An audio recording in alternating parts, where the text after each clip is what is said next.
Bismillahirrahmanirrahim. Assalamualaikum warahmatullahi taala wabarakatuh. So, kita sambung lagi kita punya perbincangan ataupun kuliah. Masih lagi dalam chapter 2, iaitu Power and Harmony in Linear and Nonlinear Loads. So, dalam video sebelum ni kita dah discuss berkenaan dengan definisi loads, definisi dan karakteristik, definition and characteristic of linear and nonlinear loads. So dalam video kali ini kita akan discuss berkenaan dengan conversion, on currents and voltage dan seterusnya. So first of all, we will discuss about conversion on current and voltage.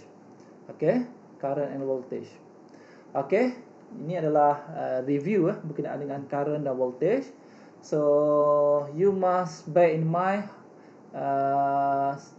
some characteristic of current and voltage. For example, we have a instantaneous value of current, instantaneous current. What is the meaning of instantaneous current? Let's say we have a current waveform. Ni just review, saya buat quick review. Let's say we have a current waveform. Sinusoidal waveform. This is a current. So what is the meaning of instantaneous? This instantaneous current represent by small i. Small i. Let's say current at any time. Let's say current at t equal to 0, which is our small i equal to 0. Let's say current at 0.005 here equal to 4 ampere. Then that's the meaning of the instantaneous current, which means that current at any time. It can be t equal to 1, t equal to 2, and so on. Number 1. Number 2, you have to understand peak and RMS value. Sama ada current ataupun voltage sebenarnya sama je. Let's say this is a current waveform. What is the peak? Peak dia yang paling tinggi sekali, yang paling maksimum. Peak value. Yang ni cara tulis dia adalah capital I for current V, capital V. With appropriate subscript. Let's say sometimes we write IM. Ada kala peak value kita tulis. Ada kala kita tulis dalam bentuk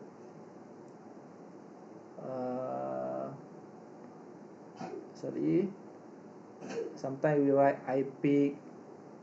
Sometimes we write IM. Sama je. That's the subscript. Yang kedua, kita ada RMS value. Ingat lagi, where is the RMS value? Kat mana RMS value? Kat sini kalau perfect sinusoidal waveform, I RMS, for example, equal to I peak or I maximum divided by square root 2. Kat sini RMS value. Yang tu kita kena faham lah. P and RMS value are not function in time. Maksudnya kita punya P dengan RMS value ni adalah fix. Fix. Kalau instantaneous, dia berubah mengikut masa. That one for current. Similarly for voltage, kita ada instantaneous voltage. Dia punya notation dia adalah small v. Small v for instantaneous voltage. For peak value, sometimes we write Vm, V maximum. Sometimes we write V peaks. Kat mana peaks? Kat sini. Let's say A. And then we have a RMS value. V RMS.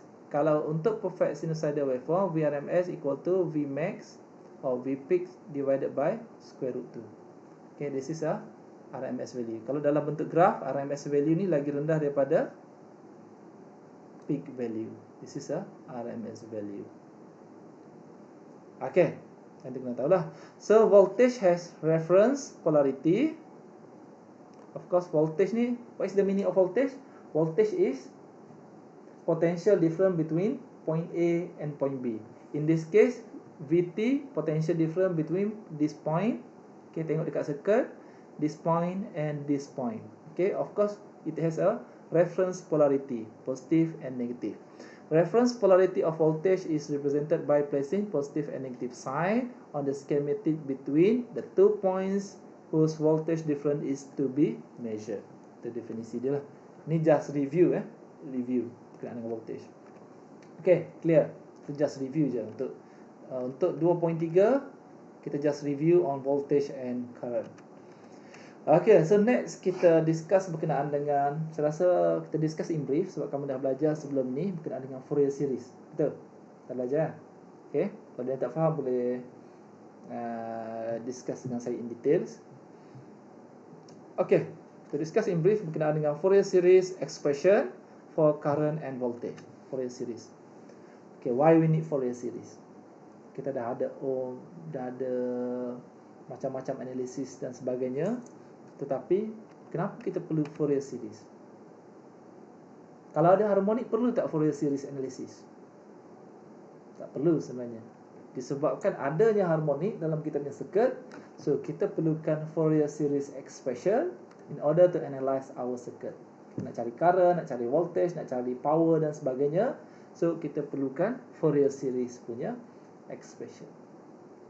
So the question is, what is the meaning of Fourier series? Okay.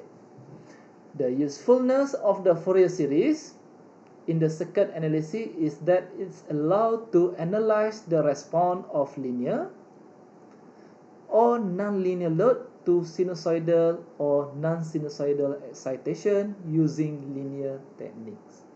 Yang sebelum ni kita dah belajar Ohm's law dan sebagainya. Okay, yang tu biasanya kita guna untuk linear teknik.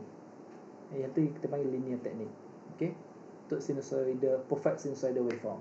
Sekiranya kita punya circuit ada combination of sinusoidal, combination of non-sinusoidal, so kita perlu menggunakan kaedah Fourier series untuk kita buat analisis menggunakan teknik-teknik yang kita belajar dalam linear teknik.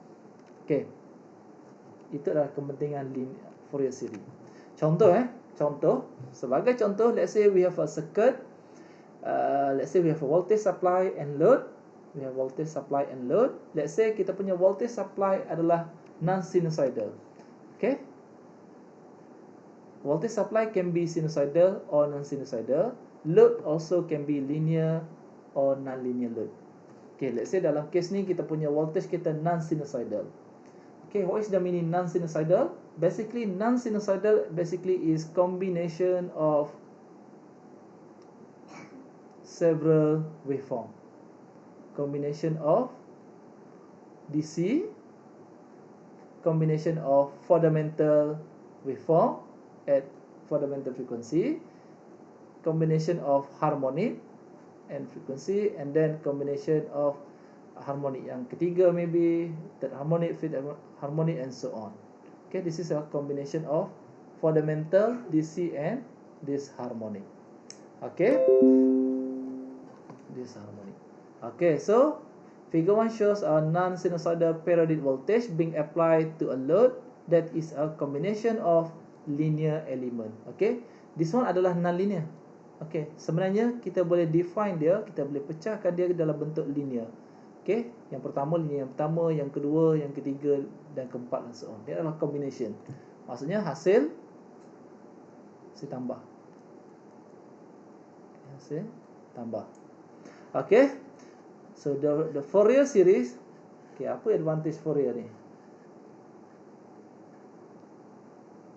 Okay, Fourier series enable the non-sinusoidal periodic source. Okay, non-sinusoidal periodic source to be represented by a series combination of harmonic voltages. Non-sinusoidal kita boleh wakilkan dalam bentuk series combination of harmonic voltages, DC, fundamental, and then harmonics of the voltage source of the voltage, as illustrated in this figure. When the harmonic voltages are considered separately, apabila kita dah consider DC, fundamental, harmonic yang ketiga, for example, harmonic yang ke-7 dan sebagainya, okay, in series, so that kita boleh apply the linear technique, sama ada Ohm's law, KVL, KCL, ataupun superposition principle, ataupun of course yang paling famous adalah Ohm's law, that can be used to work out the harmonic current due to each voltage of the component. Maksudnya setiap komponen ni sama ada DC, fundamental and harmonic, dia akan effect kepada current. So kita boleh analyze satu persatu menggunakan basically yang paling famous adalah superposition punya principle. Kat mana kita belajar superposition ni? Dekat electrical circuit theory lah, electric circuit theory. Okay, ECA 1 ataupun ECA 2. Okay, next. Kita tengok example kita tengok contoh. Macam mana kita nak apply kita punya superposition ni ataupun Fourier series punya analysis. Okay, let's say we look at to the example 2.1. Okay, the square wave in the figure below is applied to the RLC circuit. Okay, so determine and plot the resulting current.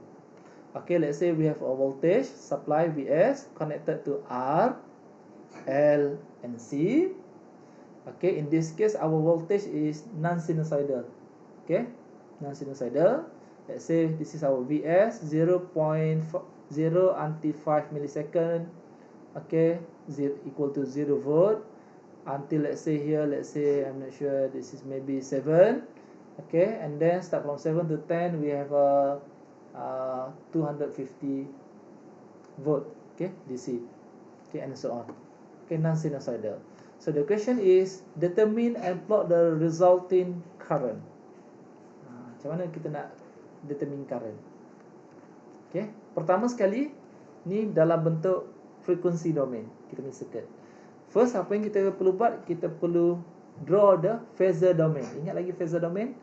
Draw phasor domain representation of the circuit. Phasor domain, okay, Vs convert kepada phasor form or polar form, and then we have a Z, and then we can calculate in rectangular form or in polar form. Okay, number 2, you can calculate the circuit impedance for nth harmonic. Sebab kat sini ada harmonic kan, so circuit impedance for n harmonic. Maksudnya Z equal to R plus J omega L minus 1 omega C. Okay, because we have our load basically is R, L and C. Okay, tapi apa yang penting kita kena tambah dia punya frekuensi. Sebab kita ada harmonic.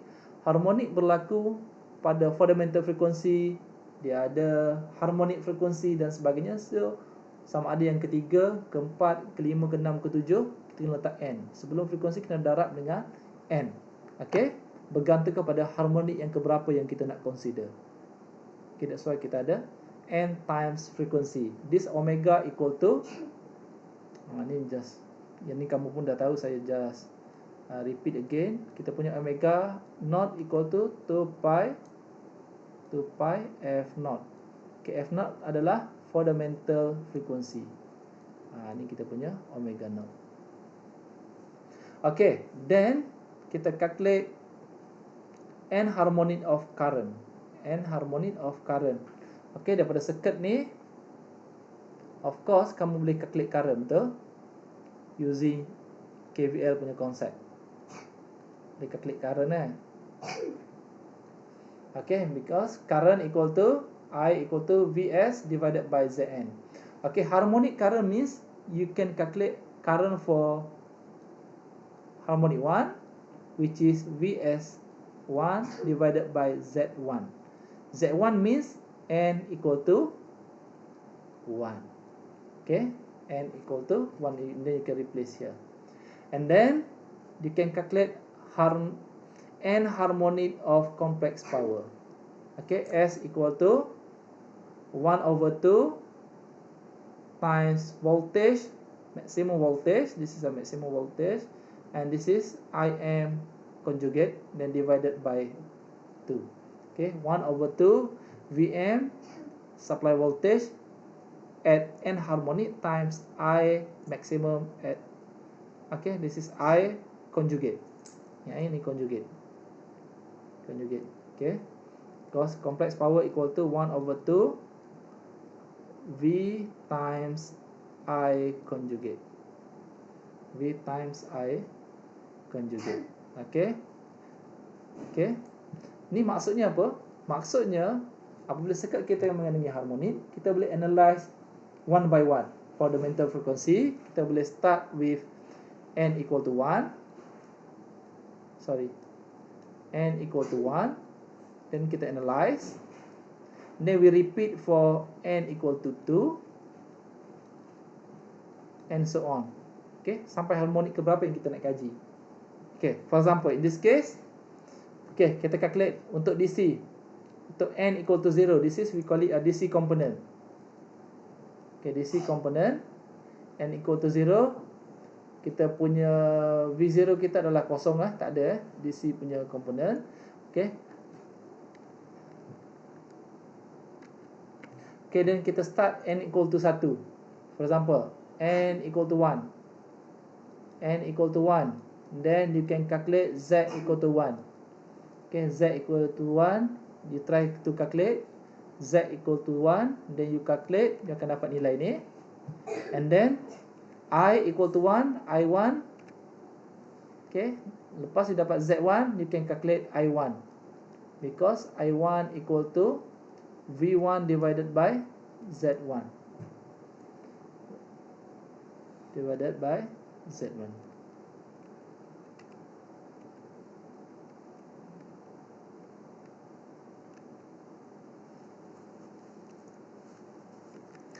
Okay.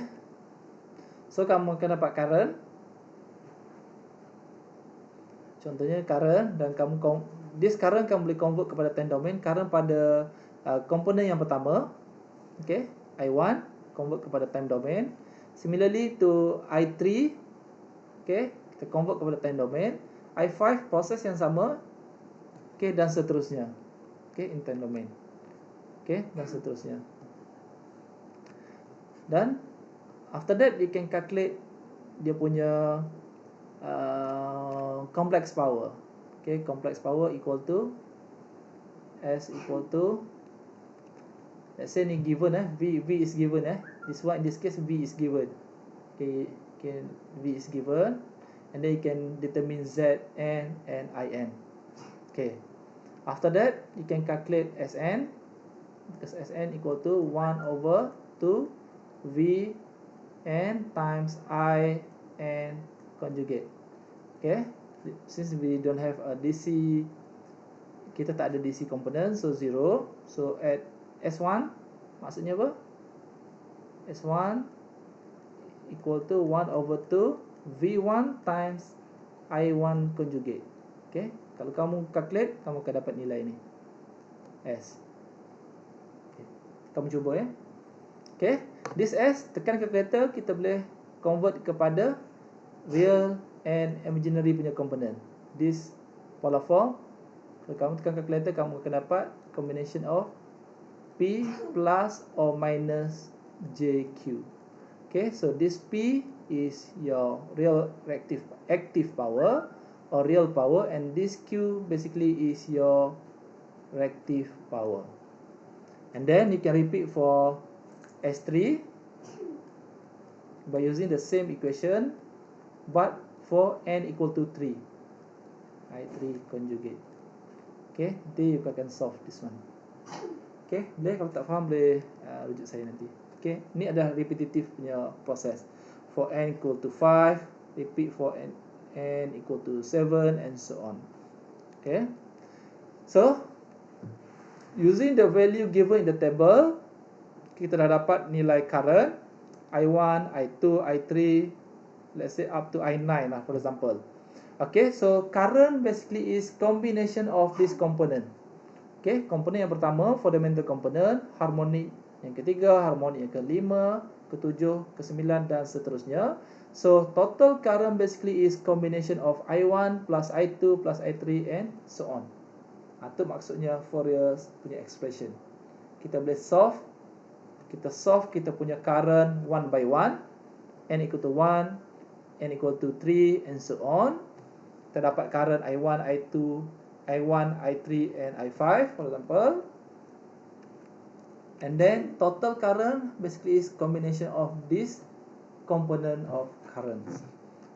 Okay.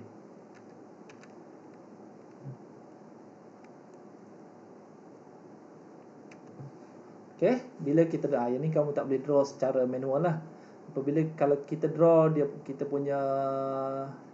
simulate kita punya circuit ni, kita akan dapat, kita simulate kita punya circuit, okay, with this value and input voltage like this one. So kita akan dapat kita punya current kita macam ni, non sinusoidal.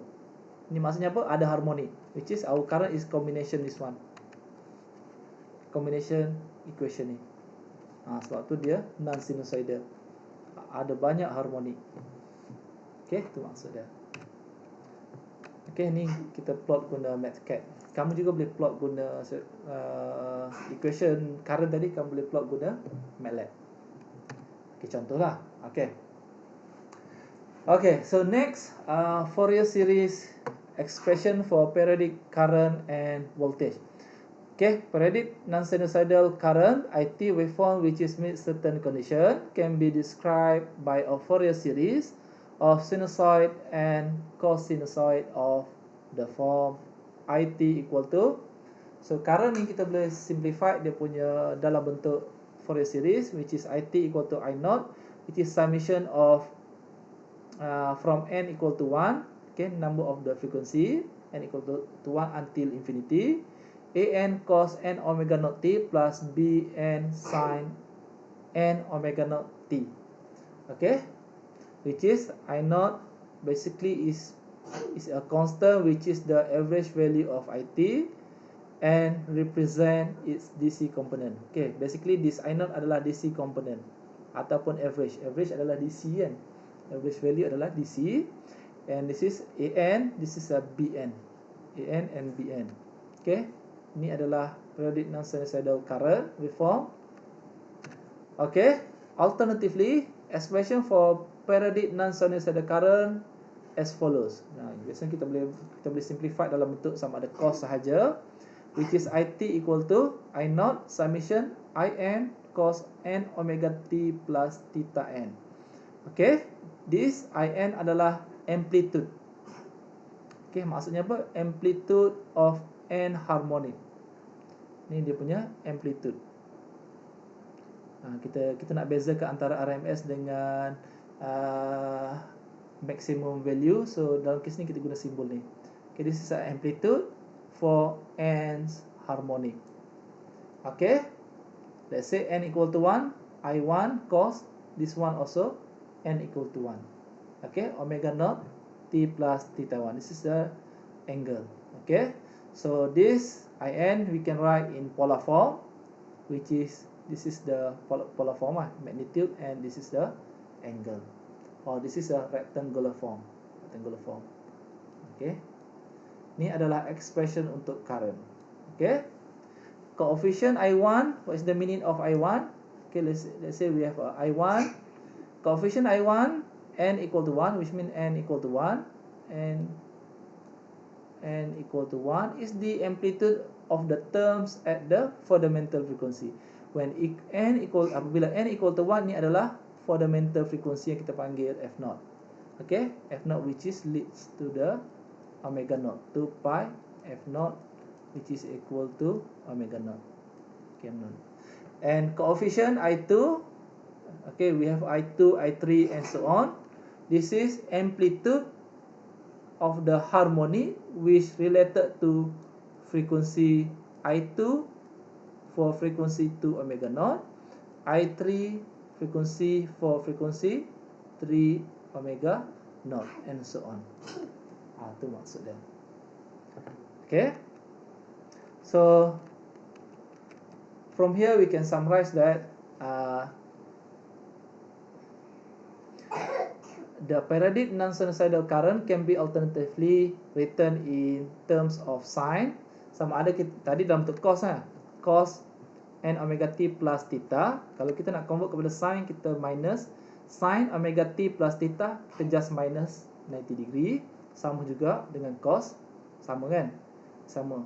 Ini conversion Okay, in this course we will use the cosine mostly. So dalam case kita mostly kita guna cosine punya function lah untuk harmonic current. And the cosine or sine for form of expression is more useful in this course, since it's highlight the contribution of individual harmonic frequencies components of the current. Exactly, okay, this is for current, but for voltage sama juga. Kita just replace I equal to V. Okay, this is for current. Kalau untuk voltage sama juga. V, this is a V0 DC component. Yang ni maksud dia apa? I0 ni, ni adalah DC component. Ni adalah DC component. Okay.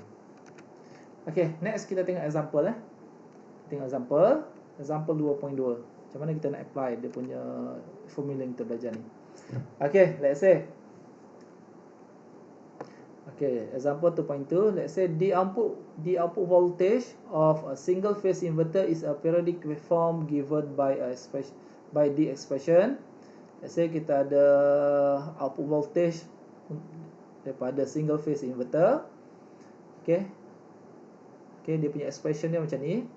Magnitude, this is a time. Bila kita plot macam ni, 0, 250, 10, 0, minus 250.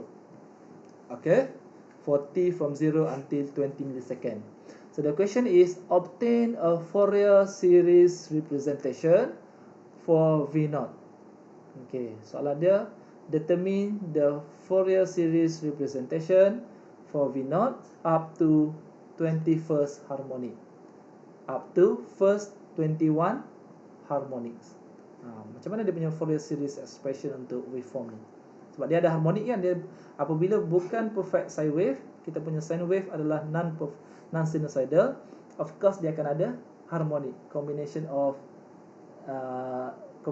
series harmonic kan. Okay, so macam mana nak calculate? So table 1 shows the result of the analysis that was performed by using MathCAD. Okay, note that n even the analysis give an and bn as 0.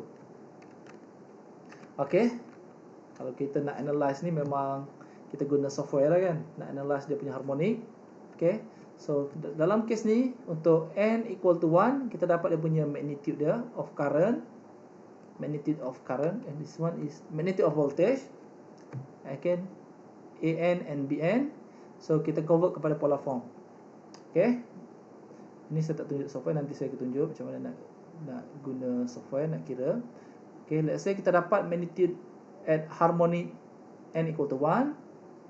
Okay, untuk even 2, 4, 6 dan so on. So dia punya voltage harmonik dia adalah 0. So kita ada untuk odd je, n equal to 1, n equal to 3. Okay, this is the value of harmonic, magnitude and angle. N equal to 5, this one, and so on. Okay, so daripada sini kita boleh determine dia punya voltage.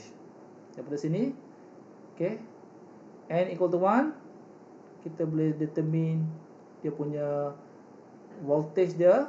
Voltage V1t equal to berapa? Convert daripada polar form kepada time domain.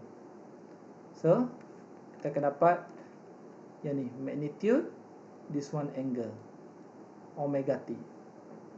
Okay, omega t because our n equal to 1. Okay, plus third harmonic, this is a magnitude, this is the angle. Okay, plus magnitude, and then this is the angle, minus frequency and times omega naught. Okay, and times omega naught. Similarly to fifth component, this is our magnitude, this is our angle, plus magnitude and angle 5 omega, dan seterusnya. Ni adalah contoh macam mana kita nak determine kita punya Fourier series representation. Okay, Fourier series punya representation. Okay, daripada software yang kita guna nanti. Software nanti kita masukkan waveform ni, kita masukkan waveform, information waveform ni, kita boleh determine dia punya imaginary real part dengan imaginary part, as well as dia punya polar form for the voltage. Ini contoh lah kan, macam mana kita nak buat dia punya expression. So expression ni adalah combination of n equal to 1, 3 and so on. Ni adalah V0 expression according to the Fourier series. Okay, so macam mana kita nak plot kita punya V0? Okay, with combination of harmonic. Bila kita plot balik guna Mathscape ni, kita akan dapat. Ni contoh lah. Okay, dia ada harmonic. Okay, ni up to 21 lah. Okay, sebab tu dia tak perfect. Sepatutnya perfect 0 kat sini kan, originally tak perfect sebab up to 21. Nak bagi perfect, kita kena draw up to, kena naikkan lagi dia punya number of harmonics. Ni contoh lah. Okay, okay, saya rasa itu saja untuk video kali ini ataupun kuliah kali ini. So dalam video seterusnya kita akan bincang berkenaan dengan effective value of periodic current and voltage. Okay, so itu saja untuk kali ini. Okay, Assalamualaikum warahmatullahi taala.